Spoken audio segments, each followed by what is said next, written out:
नमस्कार दोस्तों। संजय भगत इस ट्रेडिंग चैनल में आपका स्वागत है। आज हम लोग डिस्कस करेंगे मनी मैनेजमेंट के बारे में कि ट्रेडिंग में हमको मनी कैसे मैनेज करनी चाहिए। बेसिकली मनी मैनेजमेंट एक बहुत ही सिंपल चीज़ है अगर इसको थियोरेटिकली समझें। हालांकि जब इसको प्रैक्टिकली करने जाते हैं तो काफ़ी मुश्किलें आती है। लेकिन एक बहुत ही सिंपल और थंब रूल ये है कि हम लोग जब भी ट्रेडिंग करते हैं तो हमको कभी भी अपने फुल जो कैपिटल है, हमारे पास जो पैसा हमने ट्रेडिंग के लिए रखा है, उसका 2% से लेके 5% तक मनी ही हमको रिस्क करनी चाहिए। मतलब हमको ऐसे ट्रेड करने हैं जिसमें हमको अपने टोटल कैपिटल का 2 से 5% से ज्यादा का लॉस ना हो। हालांकि 5% जो बहुत ही हायर साइड पे माना जाता है, आइडियली जो है हमारा जो रिस्क रहना चाहिए वो 2% या उससे नीचे का रहना चाहिए टोटल कैपिटल का। लेकिन कुछ कुछ केसेस में आप 5% तक भी जा सकते हैं, लेकिन 5% जो है ना वो थोड़ा सा हायर साइड पे माना जाता है। तो अगर आप ये रूल फॉलो करके चलेंगे तो बहुत ब्राइट चांस है कि आप मार्केट में बहुत लंबे सर्वाइव करेंगे। और अगर आप मार्केट में लंबा सर्वाइव करते हैं, ज्यादा दिन तक ट्रेडिंग कर सकते हैं, तो आपका एक सक्सेसफुल ट्रेडर बनने के चांसेस बहुत ज्यादा रहते हैं और आपका पैसे कमाने के चांसेस जो उतने ही ज्यादा बढ़ जाते हैं। तो आइए अब इसी चीज को थोड़ा सा एग्जाम्पल से समझते हैं। अभी मान लीजिए कि एक अकाउंट बैलेंस ऐसा है, कोई ऐसा ट्रेडर है जिसके पास ट्रेडिंग करने के लिए थोड़ा सा मैं इसको साइड कर देता हूँ, इसको मैं मिनिमाइज कर लेता हूँ। हाँ, इसको नीचे ले लिया मैंने जी। तो मैं ये कह रहा था कि मान लीजिए कि ऐसा अकाउंट है जिसमें लगभग 1 लाख रुपए, ये 1 लाख रुपए है। एक जिसमें 1 लाख रुपए है एक ऐसे ट्रेडर के पास जिसके पास 1 लाख रुपए है ट्रेडिंग करने के लिए। ठीक है। तो जब वो कोई भी ट्रेड करेगा, कोई सा भी ट्रेड जब वो करेगा, तो उसको क्या करना है कि आइडली उसका जो रिस्क है वो 2% या उससे नीचे रहना चाहिए। ठीक है। 2% कितना होता है 1 लाख का? अगर मैं 1 लाख का 2% निकालूं तो ये लगभग 2,000 रुपए बनता है। तो उसको ऐसा कोई ट्रेड करना है जिसमें उसका जो मैक्सिमम रिस्क है वो 2,000 या उससे कम का रहे। अगर वो ऐसा करता है तो ये बहुत ही आइडल सिचुएशन मानी जाती है। इसका कारण ये है कि कोई भी आदमी चाहे वो तुक्के से ही क्यों ना ट्रेडिंग करे, उसको एक पर्टिकुलर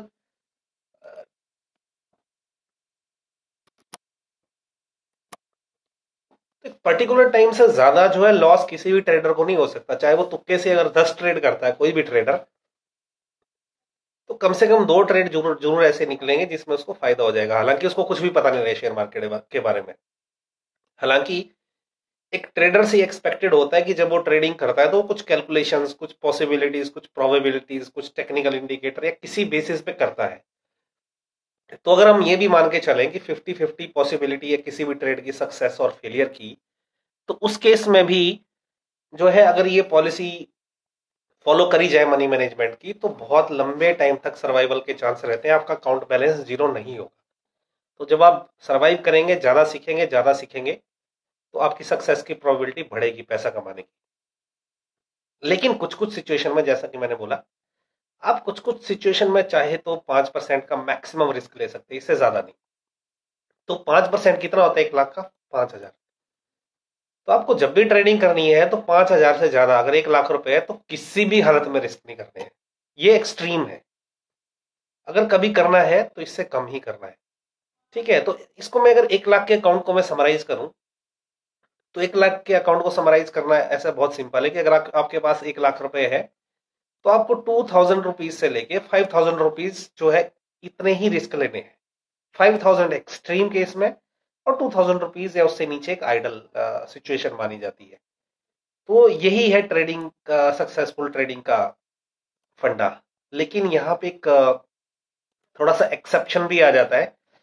ये तो था कि ये बेसिकली बड़े ट्रेडर्स जिसके पास 1 लाख का अकाउंट है, इवन 50,000 के अकाउंट वाले ट्रेडर्स भी इस पॉलिसी को फॉलो कर सकते हैं।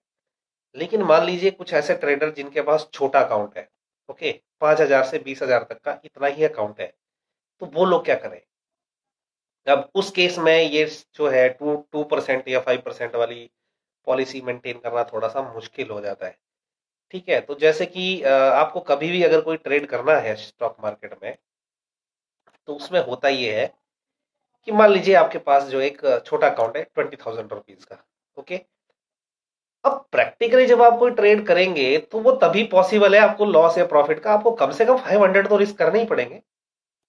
इससे कम अगर आप रिस्क करेंगे तो फिर बहुत मुश्किल हो जाता है प्रॉफिट कमाना, क्योंकि कुछ तो रिस्क लेना पड़ता है। ठीक है, तो बेसिकली 20,000 जिसके पास है उसको मैं ये सजेस्ट करूंगा कि वो 500 से लेके 1,000 रुपए इतने ही रिस्क करे, इससे ज्यादा ना करे। ठीक है, अब वो अगर मैं 500 और 1,000 को अगर 20,000 के परसेंटेज में कैलकुलेट करूंगा तो वो 2.5 से लेके 5% आता है, ये स्टिल उस पॉलिसी में बैठ जाता है। ठीक, लेकिन हालांकि मैं 500 और 1,000 रुपए बोल रहा हूं, इस तरह के ट्रेड जनरली मार्केट में बड़ी मुश्किल से मिलते हैं।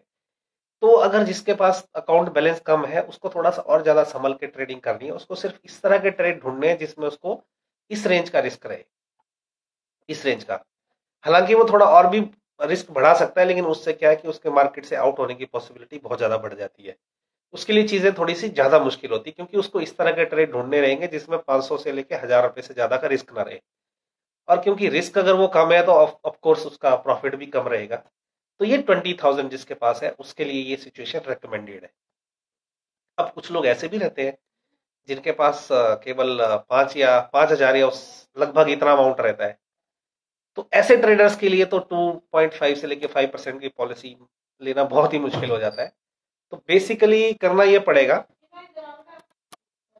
तो 5,000 के अकाउंट वाले को करना ये पड़ेगा, क्योंकि प्रैक्टिकली ये इम्पॉसिबल है कि आप बहुत कम पैसा रिस्क करें। प्रैक्टिकली जो मुझे समझ आता है, हो सकता है कोई ऐसा भी व्यक्ति हो जो मेरे से ज्यादा जानने वाला हो, ऑफकोर्स है ऐसे लोग, नो डाउट।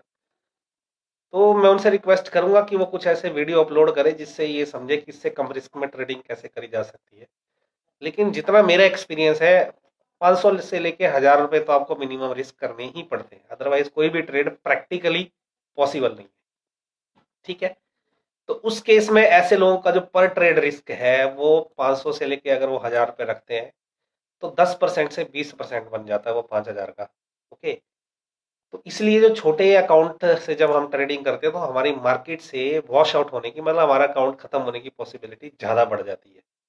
तो एनीवे लेकिन फिर छोटे अकाउंट में कोई ऑप्शन बचता नहीं है। ओके, सो फाइनली मैं यही बोलना चाहूंगा कि अगर आपको मनी मैनेजमेंट करनी है तो 2% आप रिस्क करिए, लगभग, उससे ज्यादा नहीं। उसके लिए आपको थोड़ी मेहनत करना पड़ेगी, ढूंढना पड़ेंगे इस तरह के ट्रेड्स जहां पे आप 2,000 रुपीज का रिस्क लेके, सॉरी मतलब 2% का रिस्क लेके आप एक अच्छा ट्रेड कर सकते हैं। ये है बड़े अकाउंट्स के लिए जो कि 50,000 है उससे ऊपर है। इवन उससे नीचे वाले भी मैं ये कर सकते हैं, लेकिन 50,000 से 1 लाख वालों के लिए बहुत आसान हो जाता है, उसके ऊपर वालों के लिए तो और ज्यादा आसान हो जाता है। छोटे अकाउंट वालों को थोड़ा सा ज्यादा रिस्क करना पड़ता है, जैसे 20,000 वाले जो है लगभग लगभग 5% तक उनको रिस्क करना ही पड़ता है। अब बिल्कुल ही छोटे जो 5,000 रुपए वाले अकाउंट है उनको तो काफी ज्यादा रिस्क करना पड़ता है, 10 से 20%। तो फिर भी अगर ये 10 से 20% भी अगर 5,000 के अकाउंट वाले लेके चले तो पॉसिबिलिटी है कि वो थोड़ा सा सरवाइव कर जाए, लेकिन ज्यादा दिन थोड़ा सा नहीं कर पाएंगे क्योंकि ये थोड़ा सा मुश्किल हो जाता है। तो अभी मनी मैनेजमेंट की एडवांटेज क्या है? मनी तो मनी मैनेजमेंट की एडवांटेजेस क्या है? उसकी बहुत सारी एडवांटेज है। सबसे पहले तो आपको कॉन्फिडेंस रहता है। कॉन्फिडेंस इसलिए रहता है कि अगर मेरा 1 लाख रुपए का अकाउंट है और मुझे पता है आज मैंने जो ट्रेड करा है, जो मैंने पोजीशन ली है, उससे मेरे को मैक्सिमम 2,000 का लॉस हो जाएगा, तो मैं फिर भी 98,000 लेके बैठ सकता हूं।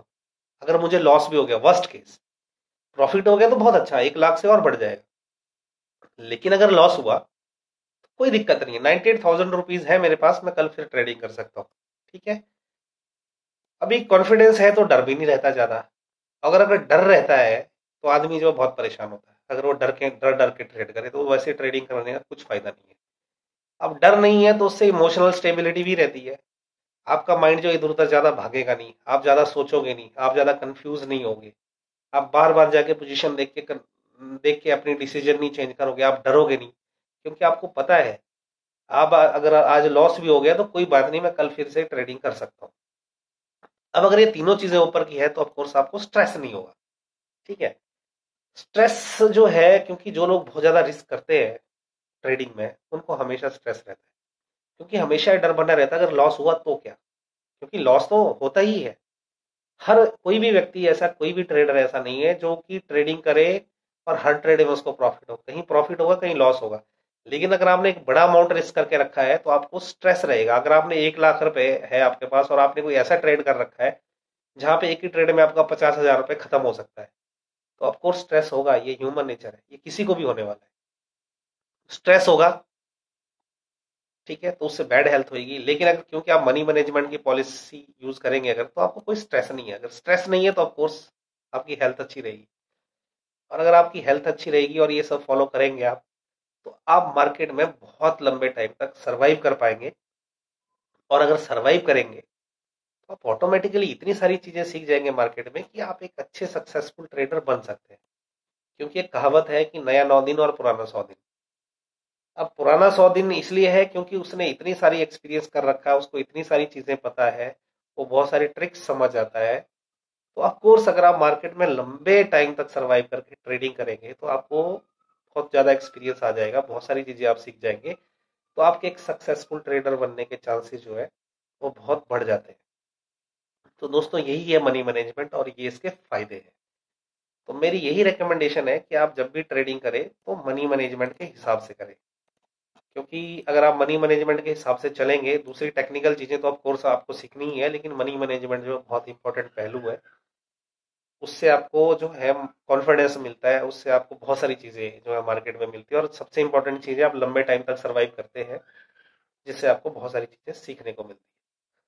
तो दोस्तों अगर ये वीडियो आपको अच्छा लगा हो तो आप इसको लाइक करें, शेयर करें और मेरा ये चैनल सब्सक्राइब करें, ताकि मैं इस तरह की चीजें जो मैंने ट्रेडिंग से सीखी है, जो मुझे ट्रेडिंग के एक्सपीरियंस है, उस तरह की वीडियो बना के आप लोगों से शेयर कर सकूं। तो दोस्तों थैंक यू वेरी मच ये वीडियो देखने के लिए।